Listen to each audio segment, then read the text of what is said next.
Welcome. For this asynchronous assignment, we're going to continue to work on the code for your self-driving robot car. What we're going to expand off of from what you created last time is look at using the serial class so that we can do some debugging. So we can kind of get some feedback on our computer screen about what the code is doing at any particular moment, which is really helpful for figuring out if something's not working right or getting our inputs and outputs correct on the relays.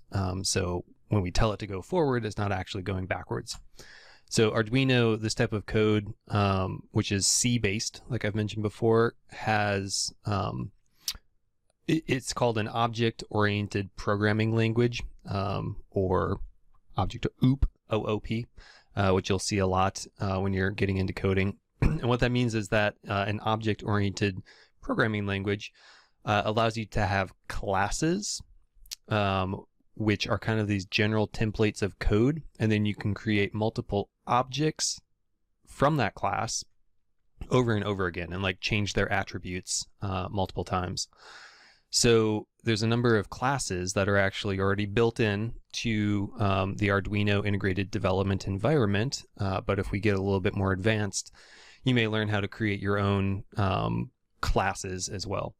So the class that we're going to use, like I mentioned, is something that allows communication to happen between your desktop computer and the Arduino so that we can see what's going on. And that's called the serial class in Arduino. Take a look at our code here. This should be pretty similar to what we had at the end of your last asynchronous assignment. I didn't save it, so I remade it here real quick. Let's just take a look at it again. It's always good to, learn and practice how to read other people's code. We know that every program needs a setup function and a loop function. So I usually try to find those two things to orient myself to begin with. It looks like in the setup function, we're doing a bunch of pin mode defining for these inputs here. They're all set to outputs. So I might want to look, what is this up above here? Oh, those look like the pins that we are using on the Arduino to control the relay modules. So we're actually going to be plugging into pin 5, 6, 7, and 8. But since we've defined that up here, it's really easy to change those later if we need to move around pins and use them for other sensors and stuff. Okay, so what's happening in the loop function? Well, right now it looks like we're calling this go forward function, which takes an input of 2000, and this go backwards function takes an input of 1000. Thankfully, those are user-defined functions, the ones that like you practiced making last time. You should have also had a bunch of other ones there, go left, go right, and full stop. We can look at one of those functions, go forward, and see what's going on here. What is this input, first of all? It looks like that is a integer variable that gets used right here at the bottom in the delay function. Okay, so that's actually the milliseconds of time that it pauses for once it does all these other 4 lines above it. What are those 4 lines above? They're all digital write functions here, so that means that it looks like it's setting those 4 relay pins in a particular state, either high or low, 5 volts or 0 volts, which is what turns those relays on and off, what flips the switch inside of them. If the motor 1, which is what I up at the top said was used for steering, are both set high, that basically means no current is going to be flowing through it. And if one of the relays is set high or low, then current will flow through it. How that pair flips around determines which way the current flows, which would determine which way the motor spins. So we may find that when we plug this in to our robot and first try to make it happen, that it actually goes backwards when we expect it to go forwards. But it's really hard to see, especially here in our loop function, because this is happening over and over and over again. It would be really hard like this if I have the same delay time. Go forward for 2 seconds, backwards for 2 seconds. That's the bottom of the loop, so it goes to the top and starts over. Forward, backwards, forward, backwards, forward, backwards. Suddenly you're not sure where it started at, and if it's actually starting out by going forwards or starting out by going backwards. It'd be really nice if we had a real-time kind of message printed to our screen saying, I'm trying to go forwards, so we could see that message and see which way the wheels are going.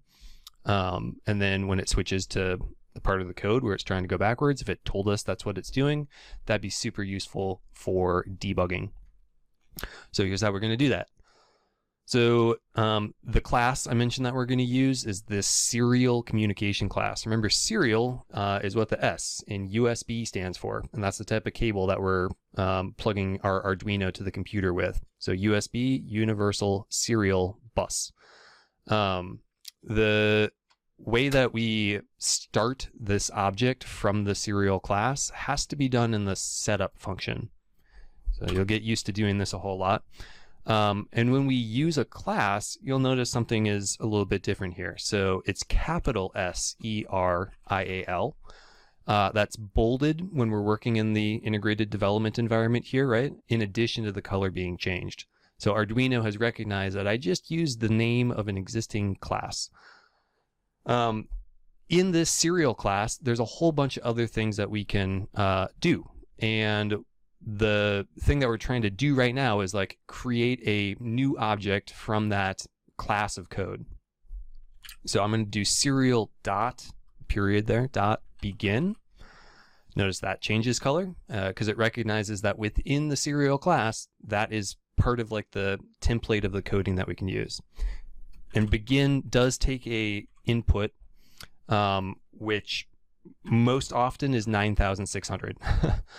What that number is the baud rate, a B-A-U-D. Baud is just a unit like inches, feet, miles, seconds. But it's the rate at which like pulses of electricity are being sent back and forth along that USB cable. So 9,600 pulses of electricity per second. All right, and now that's done. So we'll put our semicolon there. So the fancy word for what we just did is we instantiated a object from the serial class. This command .begin is the thing that instantiates it. We've created this new instance of this particular type of serial object.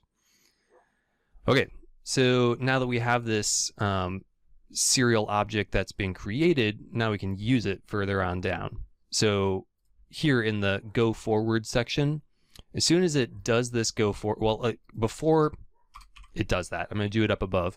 I want it to print a message to my computer screen telling me that I'm trying to go forward. All right. And here's how you do that. You do serial again, using all a capital letter on the front there. Dot print, because it's going to print it to our computer screen. And more specifically, print ln. What that's actually going to do is like it prints whatever message we want and then basically hits return. So it puts it on its own line. If we just do print, it'll print something to our screen. But if we then have it print another command to the screen, it adds it to the same line with no space in between and get really hard to read what's going on. It's a lot easier if it scrolls up and down. So print ln. So print ln takes an input. So there's a set of parentheses there. And the parentheses is what we wanted to print to the screen. We could have it print a whole bunch of things. We could have it print a variable, for example. If I told it to print motor 1A, like I just put in that phrase right there, it would literally print out what the value of motor 1A is. If I look back up above, motor 1A is 5. So it would literally just print a 5 on my screen every time it gets to the top of the loop. If we wanted to print an actual message like hello world, then you need to add a little extra step. Literal text like that is called a string in programming. And when you want to print a string, you have to put it in quotation marks. So opening and closing quotation marks. Notice it changed the color again there while working in the IDE to indicate that that is a string. Okay, so we didn't want to print hello world. We wanted it to print something to us telling us, the user, that it's trying to go forward. That's the next thing that's happening. So let's make this a little bit more descriptive. Trying to go forward for next 2 seconds. And that's what it will print to the screen. Remember, this goes really quick, so it'll print that message and then almost instantaneously start to try to do the go forward command. So that really is what's happening for the next 2 seconds. Great. Let's do one more piece of feedback here. I want to know when it switches to trying to go backwards. So, you could be clever and copy and paste this line and just change a few words, but let's do it the long way here, get the practice. Serial.println, print line, takes an input, and I want the input to be a string again, so I got my quotation marks, and I'm going to have it say, now I'm trying to go backwards for 2 seconds.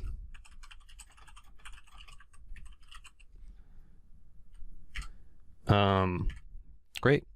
And I'm just in this example here only using go forwards and go backwards, but you could do this for each of your other commands. You could have it say, I'm trying to go forward, I'm trying to go backwards, I'm trying to turn left, I'm trying to turn right, and I'm doing a full stop, which is what I want you to do for your assignment, which will be really helpful as we try to get our car doing what we want it to do.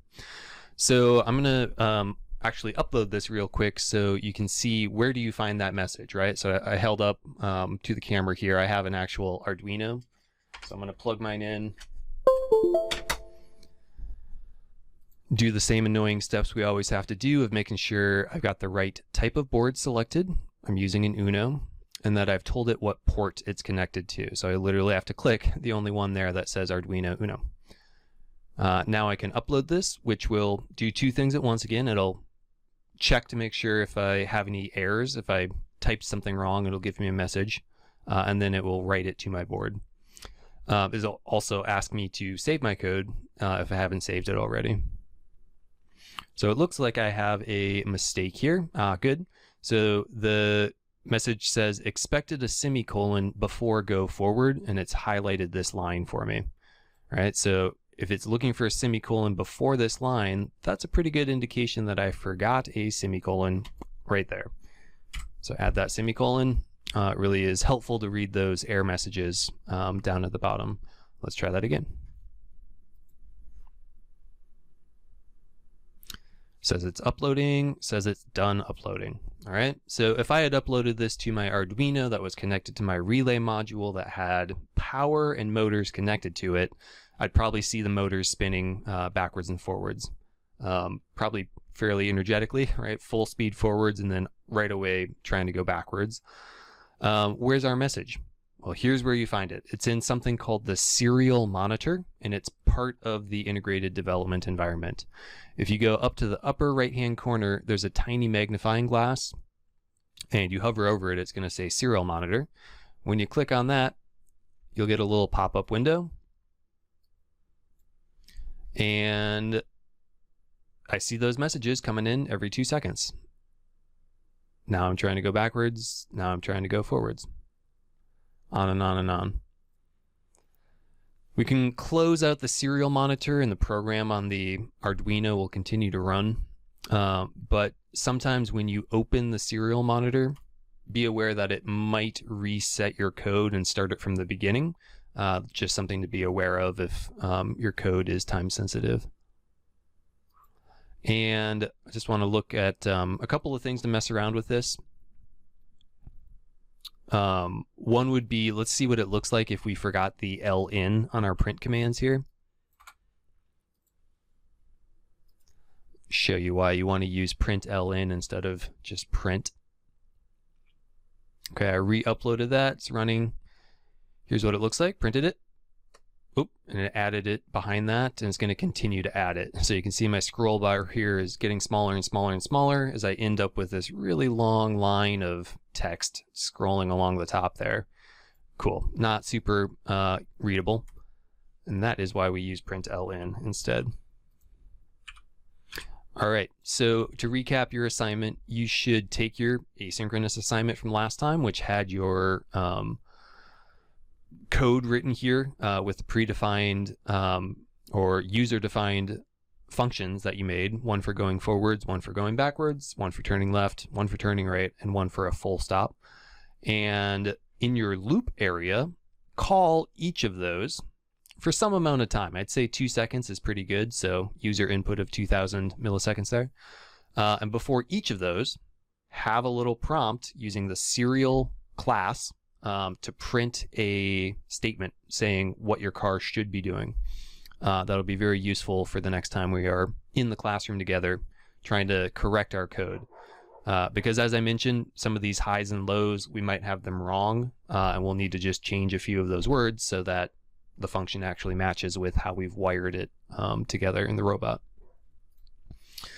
If you have any questions, find me on office hours Wednesday afternoon from 1 to 3:45, or email me any other time outside of that. Best luck, and I will see you later.